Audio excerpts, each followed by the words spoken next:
I'm the state office rural health manager within the State Department of Health. I'm filling in for Becky Warrior today. She is in the process of awaiting the arrival of her first grandchild. So I told her I would fill in for her. So I just want to thank you all for joining this participation. This webinar. And if you have any questions, what you'll need to do is just put them in the chat, and then we'll keep an eye on that and pose those to the presenters for you. First of all, what I'd like to do is thank Allie Ulrich from the Indiana Rural Health Association for helping us with our technical assistance today.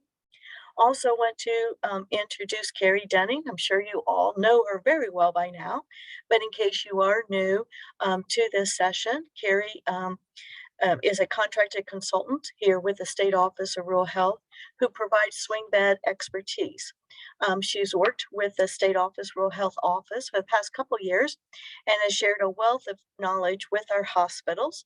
She also works with multiple states across the country and conducted work internationally. She has a great CMS connections and keeps our team in the loop on upcoming and changing events. We also will be having from Cameron Memorial Community Hospital, Zach Weiswanger, if I'm sorry if I'm mispronouncing that, and April MacDonald, who will also share their experience and things that they're doing at Cameron at the end of Kerry's presentation. Both of them are physical therapists that oversee and drive the Swingbed program at Cameron Community Hospital in Angola, Indiana, which if you don't know is up in the northern part of the state. So Kerry, I'm going to turn it over to you and I'm going to share my screen so the group here can see your presentation. And Alec, because could you I'm just flying. confirm you can see that? Yep, it looks good. Okay, just let me know when you're ready for me to move. I'm on the Indiana swing bed therapy and a swing bed. All right, thanks. Let's go on to the side beyond that, which is the swing bed is skilled nursing slide. I am flying blind. Yeah, that's fine. I'm flying blind a little bit today, guys. I cannot get the screen up. So Joyce is very nicely trying to move things forward while I talk from some notes. I want to give you a couple of quick reminders today, and then I'm going to introduce somebody to kind of follow along what Zach has set up for you today a little to close the program. But I have some additional ideas for some programs that can be run in a swing bed through therapy. So I think it'll coordinate. But first, let's do some warnings. Just remember, this is skilled nursing. It is under those regulations. And so as we're getting increasing audits across the country, state surveys across the country, and certainly payers that are asking for more documentation, we really need to go back to basics, and you need to be self-auditing this. So number one, it is skilled nursing, which means you need 24-hour nursing documentation. Checkbox only will not count, and certainly, as we've discussed in the past, the importance of second shift nursing documentation is really, really important for either a patient that really is in your swing bed primarily for therapy services and or is there because they cannot go home because of medical conditions, and they either been deconditioned or that medical condition, for instance, maybe a nerve damage or something else, requires a therapy to get them home safely. So make sure that you are establishing the need for inpatient. This isn't inpatient in the sense of acute care. This is inpatient head in the bed for your swing bed program. So why does that person have to be a head in the bed versus going to outpatient therapy or going to home health therapy, if those are what we're talking about today? And you really need to establish the acuity of patient needs. And more often than not, we're going to find the ADL assistance or the functional gain needs of a patient on second shift. They are tired from working during the day in therapy, from medical issues that have presented themselves during the day, and by nighttime they are tired, and that's when they usually need the most assistance, for instance, to go to the bathroom, to get out of bed. And we need that documented because that validifies what therapy is attempting to do, and it helps define the amount of time they need to stay in your program so they will go home safely and not return to the hospital. All of this should be summarized in your interdisciplinary team meeting which reflects what the nursing services are doing in conjunction with other services. For instance, you may have respiratory therapy, you may have one or more of the skilled therapy disciplines. You should have dietary there, probably social services or a case manager, discharge planner discussing that plan. But the IDT should be in conjunction with going back to the 24-hour nursing documentation needs. Obviously, we are a physician-driven system in the U.S., so any services that require diagnoses, require changes in the type of services we're going to provide to them, we need to make sure that physician documentation is there and very clear, signed, dated, and timed. And documentation goes, as I said, way beyond the checkbox if we're skilling services at this level. Why do they need to be in your swing bed program is what you are defining in your documentation. Joyce, if you switch to the next one, which is a review page. We've been talking about self-audits. You absolutely must be doing them now. There are a lot of payers that are asking for money, doing denials, particularly Medicare Advantage these days. We've got to have a leg to stand on if we're going to fight back a little bit. So you need to have the documentation for all skilled services. Again, IDT, if it's not there, your whole stay will be denied. Remember, it's where you can set it at your own time. But at admission, you can define that in your policies. But certainly once every 7 days in a skilled swing bed, or if you expect them to discharge in 7 days, for instance, they're finishing an IV antibiotic, then you need to have at least one IDT meeting before discharge. Timely physician documentation, this is something that should be done immediately, not 2 days later or at discharge or after discharge, which I've seen also. The physician is the one in charge of setting up the programming we're providing. And then what are the diagnoses that are specific to skilled nursing? Most of our people will have multiple diagnoses this day. I don't know what you're averaging. I'm seeing 14, 18, 19 on average. And we need to have the one specific for making them skilled, not just the chronic issues that they have. And I've talked to you before. I'm going to remind you that you really should routinely, you can set what routine means for your own hospital program, but you need to be taking a chart and a claim and a detail bill and sitting down with billing and coding and nursing staff and maybe some others and making sure what's on the chart is what's making it to the claim, because somebody else will be doing that for you. All right, Joyce, the billing slide, please. As I mentioned for a second, Medicare Advantage seems to be giving us all a lot of denials across the country. I'm not sure what's going on in Indiana. We probably should take stock of that and see if there's something specific from one or more of them. You need to be monitoring for payment timeliness, and I realize that probably 90% of you that are on the phone today are not in the billing department. You need to make sure you're discussing with billing if you are getting paid by Medicare Advantage, what's the delay in payment, are you getting any notices for additional documentation that we need to coordinate that internally, and we need to be heads up about it. There are some plans beginning to limit patient care, defining that they don't think that's a skilled patient. You need to make sure your definitions from that Medicare Advantage plan are up to date. We are getting denials without justifiable reasons, which means we're trying to fight them. CMS is being involved by multiple state organizations and a couple of national organizations at this point. But one of the things, if you're a rural hospital, I think almost all of us on this call are critical access hospitals, but one of the things plans have been doing is asking rural hospital swing bed programs to bill with a different PDPM rate than was established on the MDS. That's not legal. So make sure if you have a rural hospital in your system with a swing bed program that there's a discussion about that. So again, what are your self-audits for all payers and how are you protecting them yourself? So those are my heads up things for right now. And Joyce, if you'll switch to Amber's bio. Amber and Boatwright and I have worked on several projects in different areas, different states. And what I'd like her to do fairly quickly, so that again, we can get to Zach and company today, is making sure that you kind of can get creative with your skilled programs. So she has some ideas that she's working with in different skilled swing bed programs. So Amber, if you're on, I'm going to turn it over to you.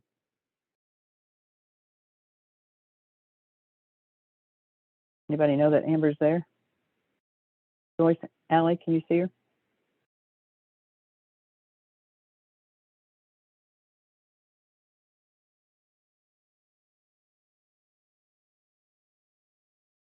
Yes, Amber's on. I don't see her audio though. Okay, I'll send her a real quick note. Amber, we need you to, if you can hear me, you need to make sure your audio is on.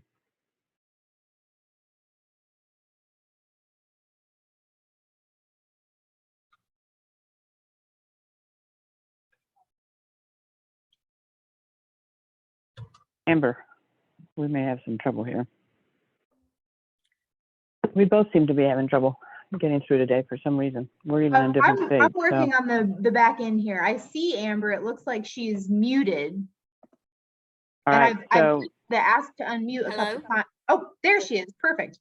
Okay. all right. Hi. Amber, you were just challenging me. I know what you were up to. So No, if you I can was take a, on my phone and I was Oh, listening to everything you said. I don't know why good.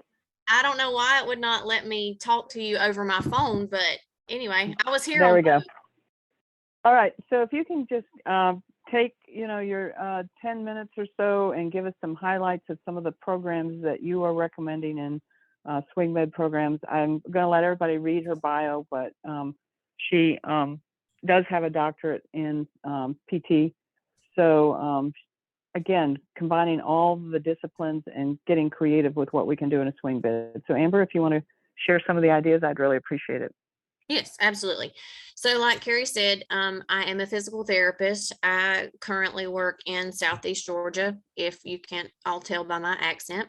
But we are implementing several programs to try to get creative with these patients. We're not just treating one diagnosis at a time. We're not getting those patients anymore. We're getting patients that are highly acute and have many comorbidities. So we're really having to think outside the box and put all of our heads together, nursing, therapy, including speech, occupational, and physical therapy, pharmacy, dietary, everybody has to be involved. And that's what I really require with my programs is interdisciplinary team approach to every program we develop. We have developed fall programs. We develop bowel and bladder, cognition, dementia, restorative nursing. We just have so many programs that we're putting into place at facilities right now. One of ours that we have recently developed and put into place was early mobility program. So many times patients come into the hospital and they seem like it's too early to work with these patients, and it's not. As long as there aren't some contraindications that the physician may feel that we need to hold off on, there are many, many things that we can be doing with them. For instance, physical therapy.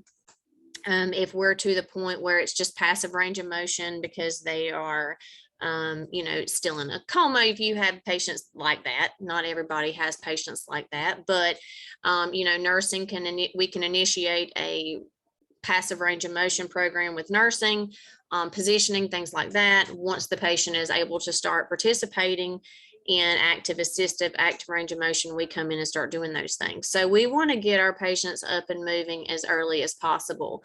Effects of prolonged bed rest have been found in the literature to be bowel and bladder incontinence. And we have bowel and bladder programs that we put into place. There seems to be delirium. Of course, we lose our strength. So we have muscle weakness. We lose that at a very high rate.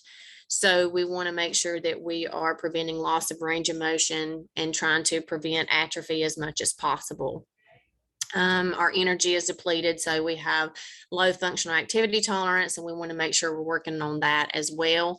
And swallowing, we have swallowing, the reflex of swallowing decreases just as it does with, our motor reflexes and things that decreases, and you might not see that until a little bit later. But you want to try to be working on that with swallowing. Delirium, with ST, speech. Delirium, we want to reduce delirium. So ST is going to jump in and work with that. Sometimes, especially after someone has been sedated or they're waking up and they're agitated, one of the biggest things is they don't know how to communicate, or they can't communicate what they're trying to say, their wants and their needs. So we have speech come in, and speech therapy is going to work with them on how to communicate those things to try to help with some of that agitation. We're also going to start seeing memory loss, short-term memory loss, and safety awareness issues.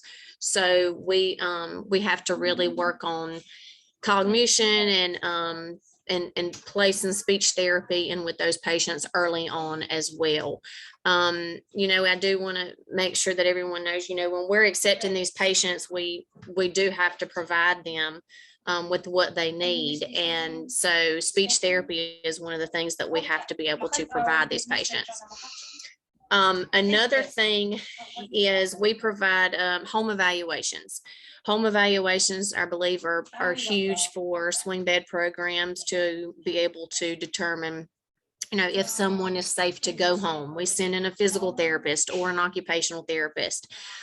Sometimes if there is a safety or sequencing issue, we may send the speech therapist along with the other PT or OT to determine how safe they are in their home. Physically, they may be okay, but cognitively, they may not be. And so we send them out into the home a couple days after they're admitted, and when they're able to get home, we send them out.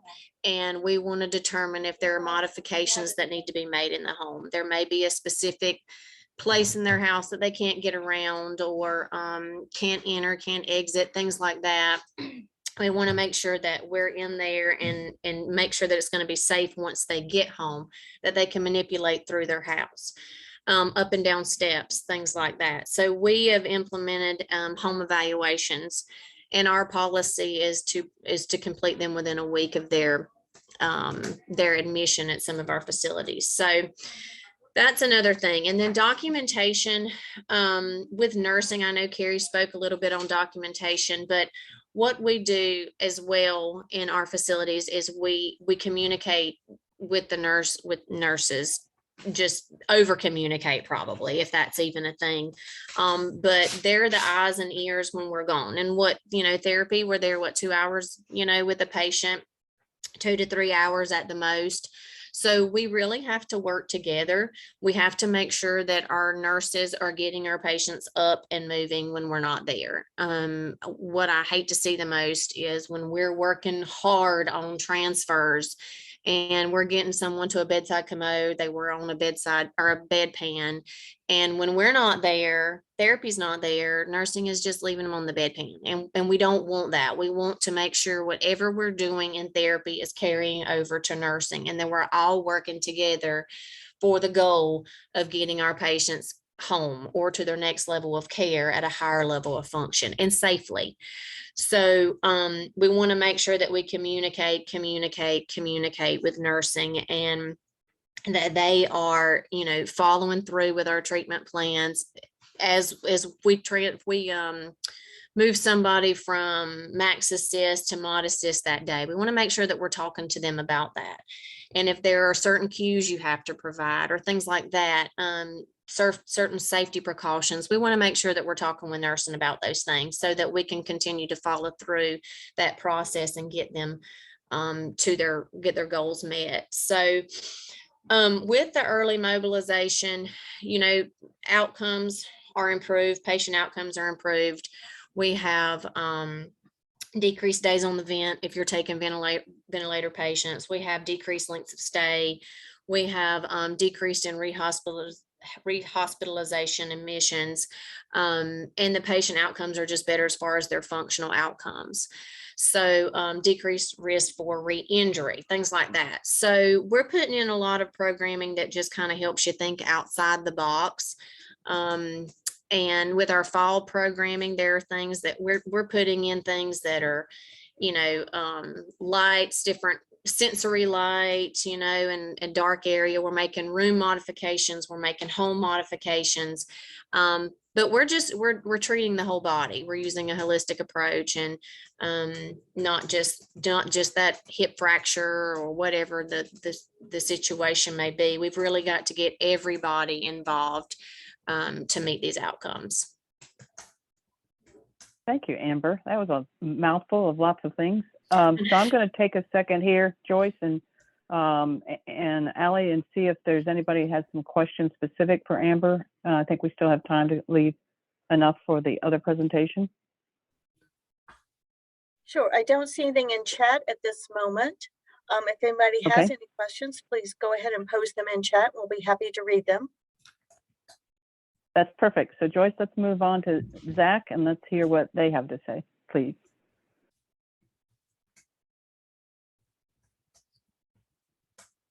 Am I to have anything about Zach in the PowerPoint?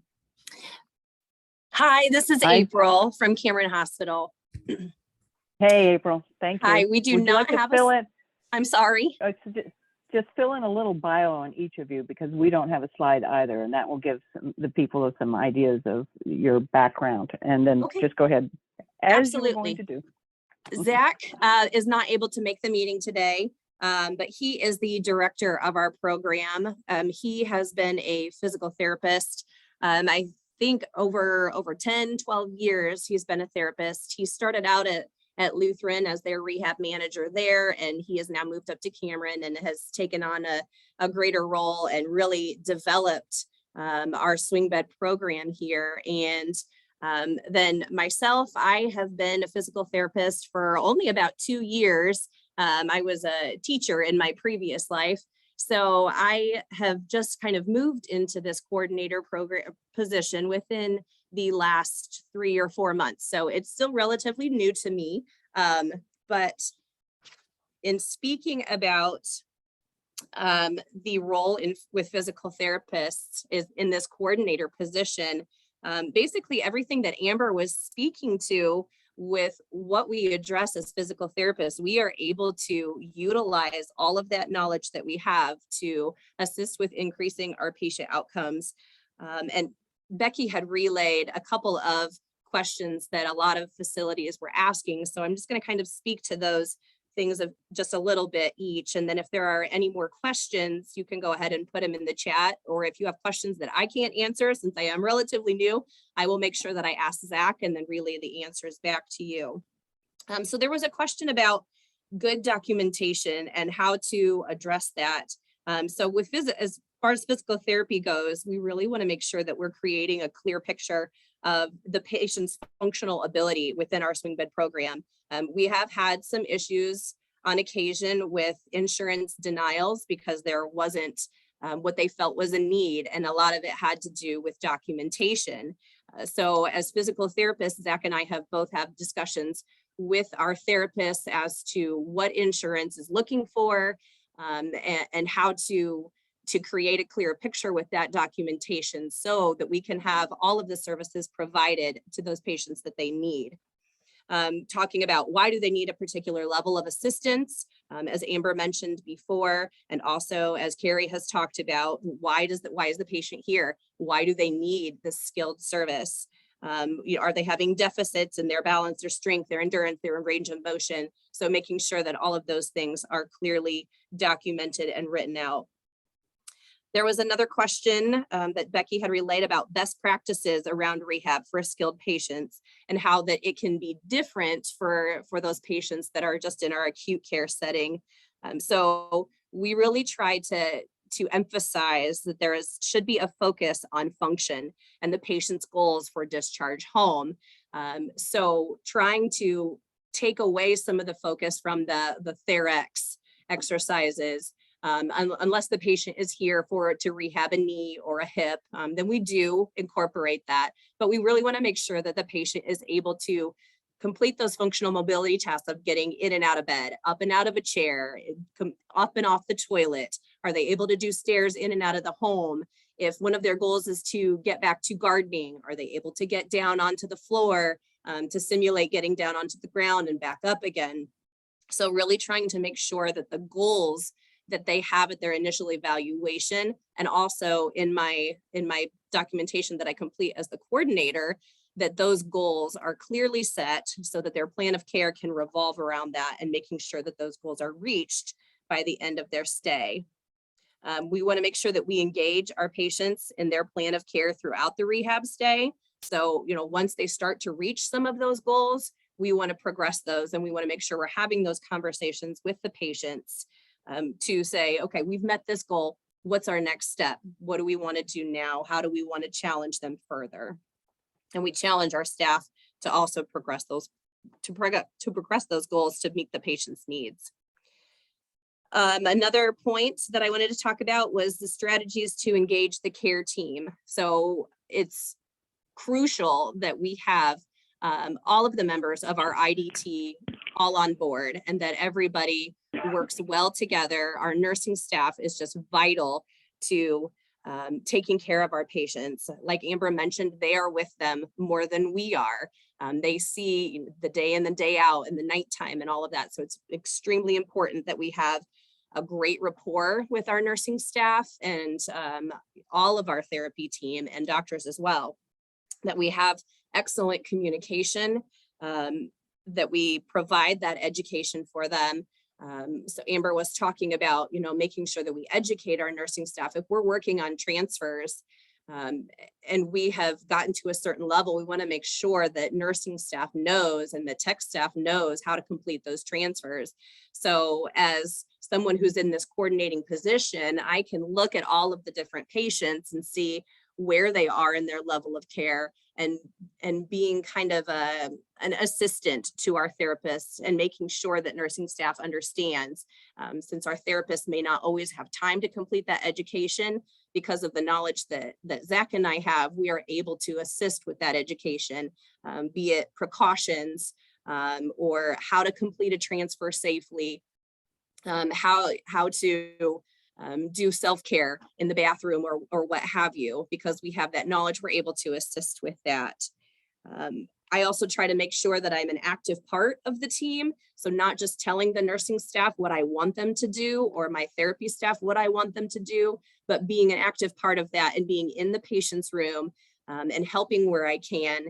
If nursing staff needs assistance with a transfer, then we make sure that we are available there so that they see that we are not just expecting them to do everything, but we are involved in that patient as well.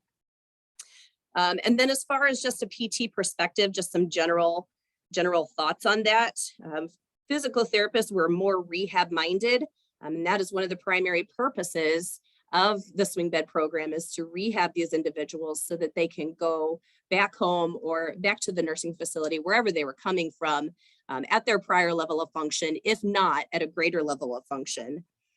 So we have kind of that niche where our minds just focus on how is the patient completing these tasks and what can we do to help increase that ability, increase their level of independence so they can ambulate safely, complete self-care tasks with independence and at their prior level of function.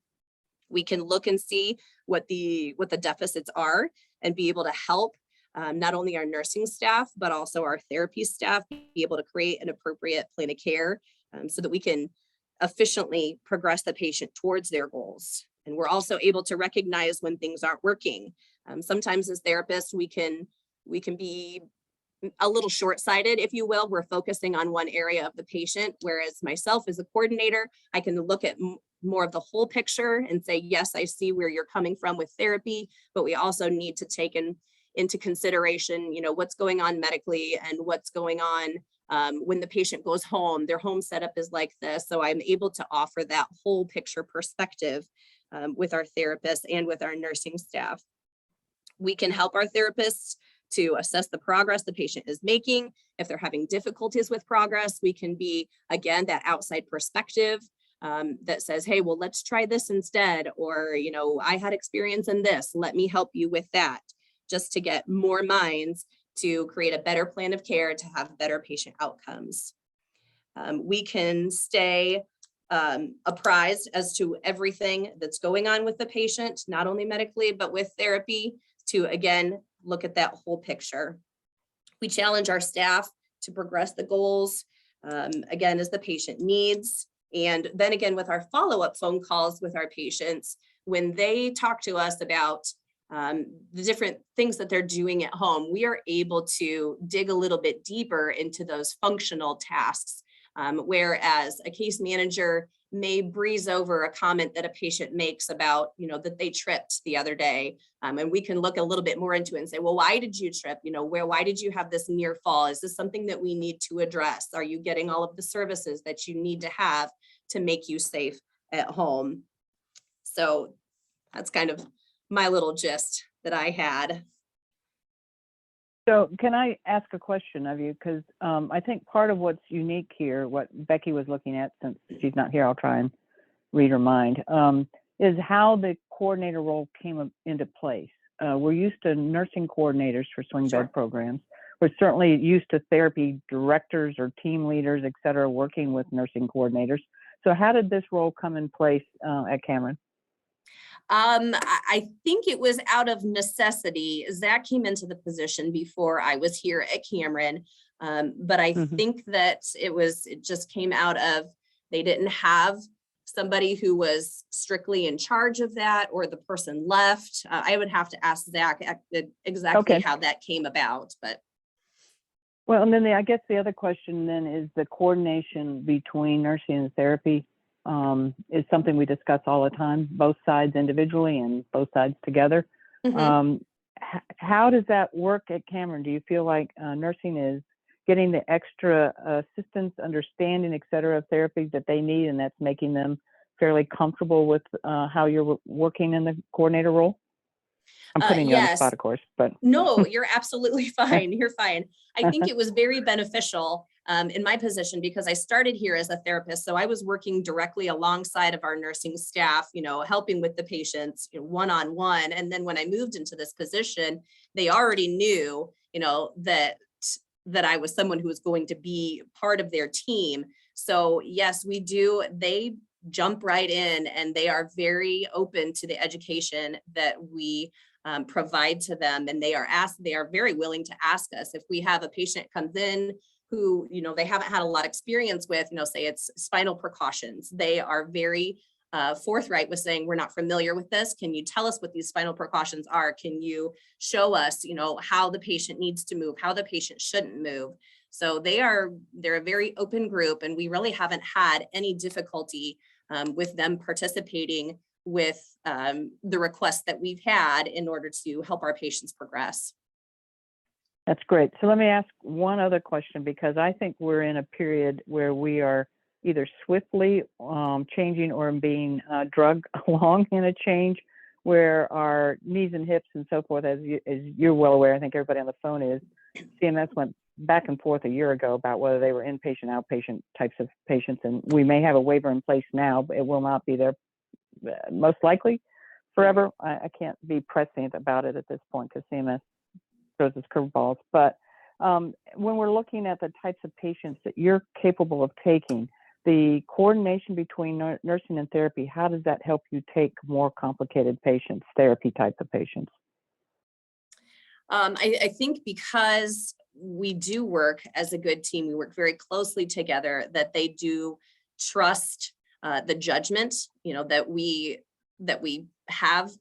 When we look at a patient for our referrals, we rely on them for the medical portion of it. If there are concerns that they have, that my therapy eye doesn't see, I rely on them for that. They rely on Zach and I to say, yes, this patient looks appropriate, that they will progress well. And I think because we have that mutual need for each other's information and each other's knowledge, that they trust that we're not going to take on somebody that we cannot handle. And likewise, we ask for their feedback, and we take their feedback to heart, and we don't take on people that they really have a strong opposition to. All right, and then just one last, because I want to have Allie check the question pane for us too, but are you seeing, you think, more complicated, clinically complex patients this year than you were seeing last year or even a year before that? Are we seeing a change in Indiana of the complexity of patients needing swing bed services? Here at Cameron, I would hesitate to say yes. I think that we've pretty much kind of stuck with a similar type of patient. We've had several knees, a few hips, but we tend to have a lot of CHF exacerbation, and generalized weakness due to that. or COPD. So we have a kind of a lot of repeat offenders that end up in our swing bed program with those diagnoses and, secondary weakness due to that. Okay, cool. And I appreciate everything that you've shared. So Allie or Joyce, if there are questions from those listening, I'd like to kind of open the floor to that. Sure, I can start if you like. The first question we have is, what are the next steps when you have a swing bed patient that PT is documenting not making progress? And the second part to that is, the physician doesn't feel the patient is ready to transition. Any suggestions as to PT? So patients, are these two separate questions? Patients not making progress in order to go home, or the physician doesn't feel the patient is ready to transition because of medical reasons? I feel like those are two separate things. Well, I'll step in and try and combine it because I see Okay. this a lot, where what we have is the physician wants to keep them longer because they think they're not safe to go home, or their family issues and all those things physicians can bring up. Gotcha. Therapy believes they have maxed out patients. Some of that, honestly, is based sort of on the old rules, where we kept them pretty short time periods. And I think that's one of the things that you and Amber were explaining today. There are so many variations. This isn't you just going in and walking somebody 10 minutes a day anymore. So if you can elaborate on that, that would probably help. Okay, so sure. So when we have a patient who's not making the progress, where we feel like they've plateaued as far as therapy goes, it typically is on our side. We don't have a lot of issues with physicians saying they're not ready to go home. Usually that's based on the physical therapist. So we've had to have some hard conversations where patients have wanted to go home, but just aren't ready. And then depending on what their insurance plan is, if they're traditional Medicare, we will keep them for a longer period of time to see if they're able to make that. And maybe they just needed some extra time. If they're a Medicare Advantage, and we have insurance or third-party payers saying, hey, this person, their last covered day is coming up, they have to discharge, then we have had to have some of those conversations with patients and their families that they're going to have to go to another rehab facility just based on insurance, issuing that NOM-NOC, and we can't keep them any longer. So it doesn't happen a ton, but we have had to have some of those conversations. And sometimes it's a case where we have a different therapist come in and take a look and see if they have any new ideas. Sometimes that has worked as well. But you can only progress a patient, so quickly. And sometimes people just take longer than others. Okay, then we have another question here. Is anyone in a system that is mandated to take patients into swing bed to address length of stay issues at PPS facilities? Are you critical access or PPS? We are critical access. Okay, so maybe I'll field this one for you. Okay.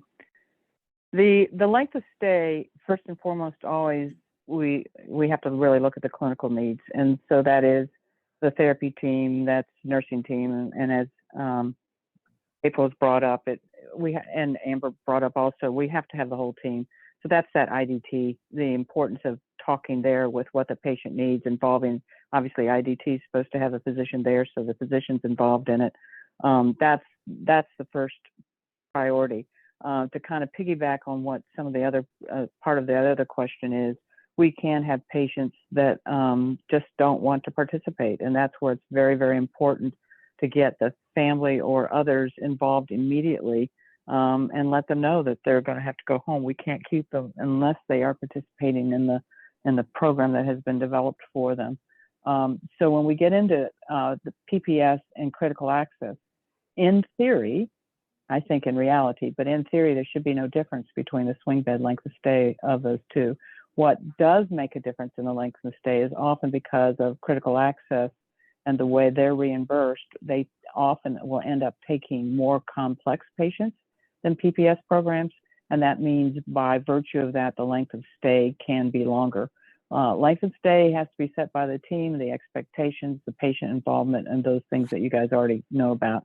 But I think the only variation would be the complexity of the patient. that we see more of in a critical access program. Those are the only questions I see at this point, Kerry. Okay. Well, and I think that's pretty close to where we're supposed to be ending. As you know, I'm available, both the speakers today, including Zach, will put some on him since he's not listening in right now, would be more than willing to help answer any questions that you might have.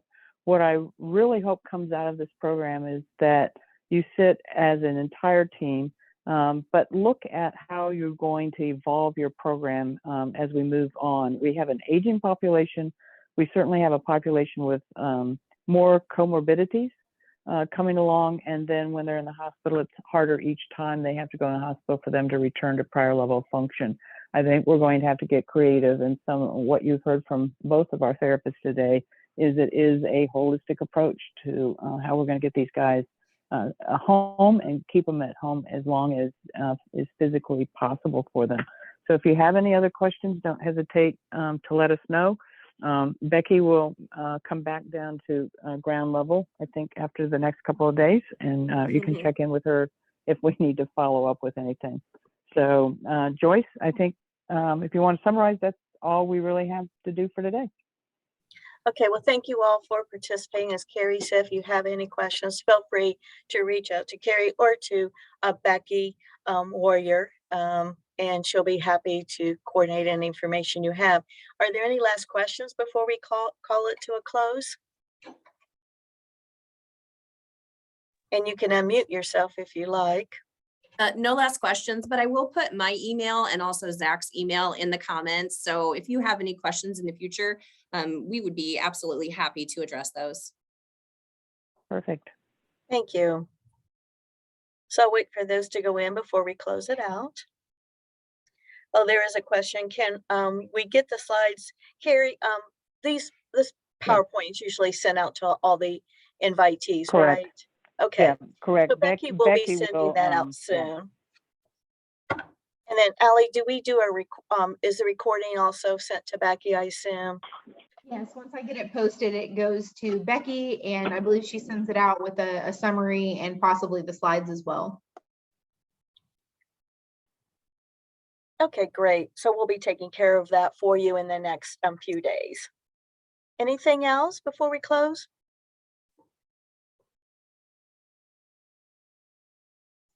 Okay.